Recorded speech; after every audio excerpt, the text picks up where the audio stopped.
পঞ্চগড়ের বোদা উপজেলার পাঁচপীরের শান্তিবালা ৭০ ঊর্ধ্ব তার ঘরের এই অবস্থা।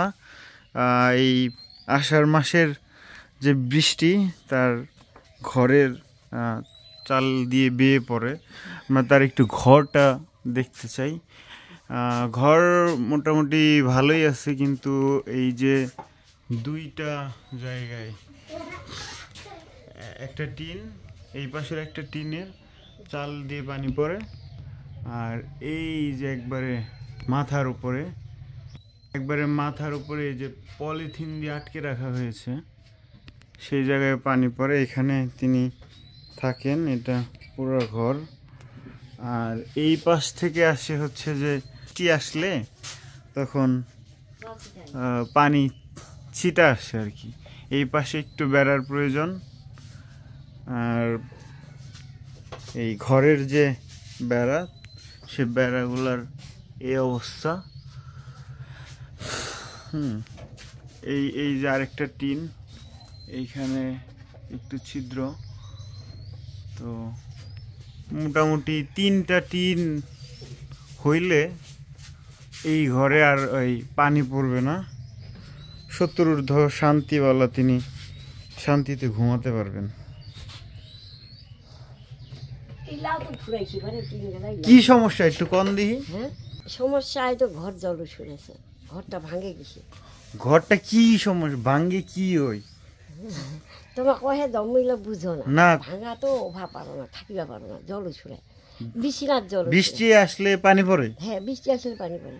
আচ্ছা আচ্ছা, তখন কি করেন পানি পড়লে? সেলা ওই দিকে কানাকে থাকি না, ও উঠে বসে হয়, বৈশা পড়েন এক জায়গায় আর এক পাশে থাকেন? হ্যাঁ, ওই হয়ে গেলে এক বগলে আর কাঁদি।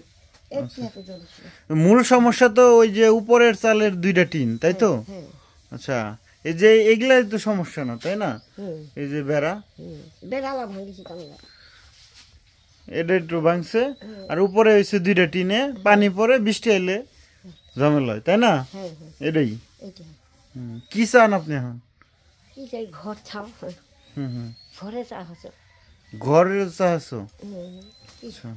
ঘরে নাই যখন ওভা পারো না, বেটালারও নাই, ওমা কষ্ট দুঃখ খাতে কাম কাজ করিয়া মুখ দিবে না, ওমা নিবে, ওমারে মাইয়া সোয়া ধরে ধাই, ওমারে ঘর জল শুনেছে আমার দিয়ে দিল, মুখে দিবে না, ওমাই নিবি। তা তুমি কেছ বুঝি কোন পাও, ঠিক আছে। হ্যাঁ, তাহলে খালি মোটটা ওমা ছেলে আমার গাভুর মানছি, ওমার ব্যবস্থা করবি। ঠিক আছে। ঘরের যে চালের টিনগুলো আছে সেগুলো জং পড়া, মোটামুটি সবগুলো টিনই অবস্থাই খারাপ। এই জং ধরার কারণে আরো টিনের চালা নষ্ট হয়ে গেছে।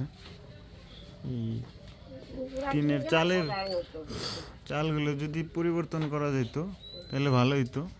তবে সবচেয়ে ভালো হয় অন্তত পক্ষে যদি এই 2টা টিন যদি পরিবর্তন করা যায়, তাইলে হয়তো আর পানি পড়বে না এই ঘর দিয়ে।